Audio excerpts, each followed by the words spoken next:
It's time to look at dog culture obesity. So, dogs are obese. We have a high percentage of obese dogs here in the USA. 59% according to this source I'm highlighting right here. Higher according to other sources because it's largely just unreported. So, this is a problem. So, we're going to look at this. We're going to ask some questions to the Christian dog supporters. We got a guest appearance from good old Jack Reacher. So, let's just get into it. So, let's go to our next little information. So, did you know that these frickin' cats and dogs can get drugs to help them lose weight? So, that's the point that we are with these obese dogs. Now, they're not going to give them Ozempic yet, but they're going to give them a bunch of other drugs to help them lose weight. Drugs with a whole lot of untested and unknown side effects. So, there you go. So, now we're just looking at some of these fat frickin' mutts.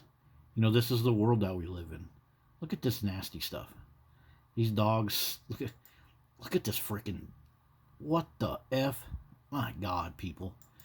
So, all these kids out there that don't have a meal, and yet, you know, this is what we do with our dogs. Everybody thinks it's cute. People will see a dog with the ribs showing and think that's animal abuse, but yet they'll laugh at this type of stuff. So, yeah, this is what we're dealing with. Okay, so how did they get so fat? You know, what's going on? Well, first off, we got to have a look at this something called the proximity effect. Okay, so this works both ways. We live in a country where giving your dog treats all the time is just like what you're supposed to do. This whole positive reinforcement thing. So, of course, you're going to want to treat too. But we also treat ourselves all the time. The constant snacking, you know, the whole trend with healthy snacks instead of eating a big meal. And so this proximity effect is going to work when you're around a dog. You're going to constantly want to be eating too. And so, yeah, Americans got a big problem with obesity. All types of health risks. So, being around dogs that need treats all the time, that is having an effect on our habits. It's just simply psychologically provable to be true. Hundreds of studies have proven this. If you hang out around something that needs constant food, you're going to want constant food, and you're going to be a fat bastard just like your dog. And so, what is obesity? Like, how do we get it? Well, according to Harvard and Mayo Clinic, it's when you consume more calories than your body can use. You know, so that's why those dogs are fat. All that barking and pissing and shitting and breathing CO2 and being a rowdy little troublemaker, still they haven't burned enough calories, and still they're freaking obese like freaking crazy. So, anyways, that's how, you know, that's how it happens. You got all those extra calories are getting stored as fat. Okay? And so, next up, positive reinforcement. So, positive reinforcement has only recently been part of the way we train dogs. So, read this. Earlier training methods relied more on punishment or dominance based techniques. So, that's structure and negative reinforcement.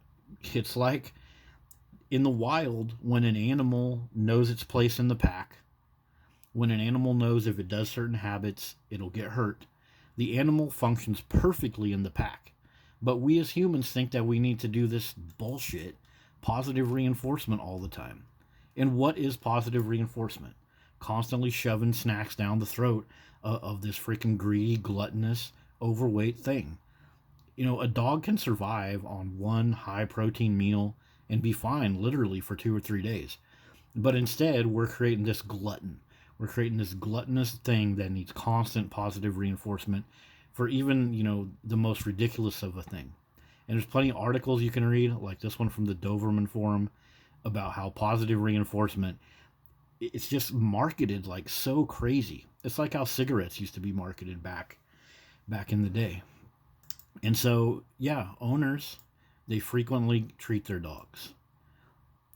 So, here's a couple sources. Here's the summary of that. But owners treat their dogs all the time. And it's common. Okay, so why do you guys think that all of these experts and everything push this down our throat that we need to constantly positively reinforce our dogs? Is it because they want our dogs to be obese and us to be obese so they can sell us drugs? No. No, guys. The doggy just wants a whole bunch of Cheetos. Right? No. Look at this. Look at the dog treat market.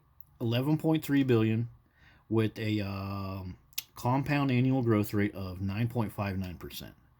So they want you to shove this stuff down your dog's throat so you can shove it down your throat.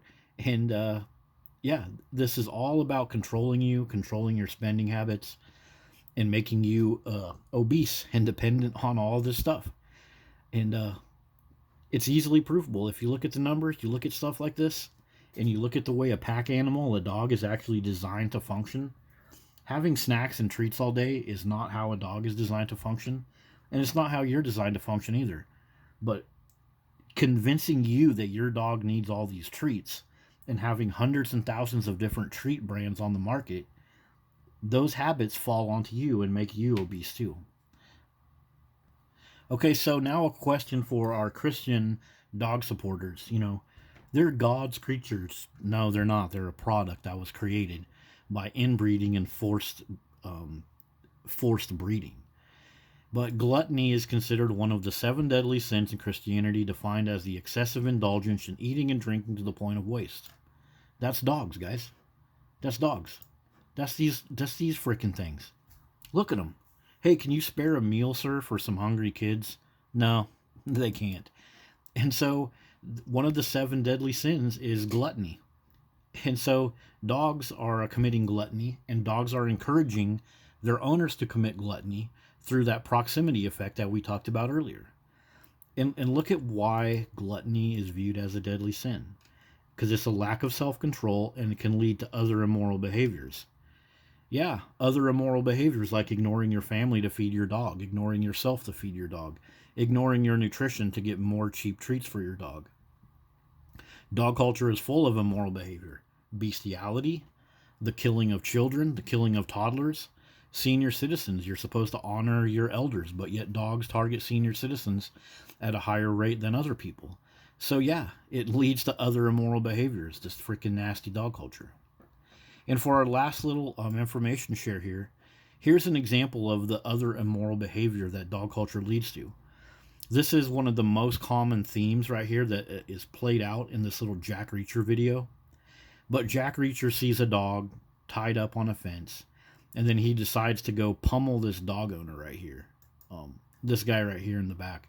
He decides to go pummel this guy in the face because the dog didn't have water, and maybe it was warm outside. There are literally thousands of reasons the dog maybe shouldn't be in the house. There might have been another dog in the house. Someone in the house might have had an allergy. They might have been refinishing some furniture, and they didn't want the dog to be exposed to chemicals. But this Jack Reacher guy, he decides that this guy right here is an abuser, and then he pummels him in the face. Looks like he breaks his nose. And people think this is the coolest thing ever. They think a dog being out tied to a chain, this dog right here, is being abused. But yet, Jack Reacher and everybody else, they turn a blind eye to this dog abuse that goes on 24/7, 365 in our country. So this breeds hatred for our fellow humans. People that feed their dogs and make them fat like this, that's terrible for the dog's health. But people will turn a blind eye to it and laugh. Yet when this Jack Reacher video comes up, what do we get? 8.5 million views, with a large percentage of them backing up Jack Reacher for punching that guy in the face. So yeah, it breeds hatred. So there you go. There's our look at dog obesity. And so where are the Christians on this? Where is anybody on this? Because it's pretty ridiculous. It's just a way to keep your dog fat and dependent, and keep you fat and dependent through the social proximity effect, as mentioned right here. See you guys later.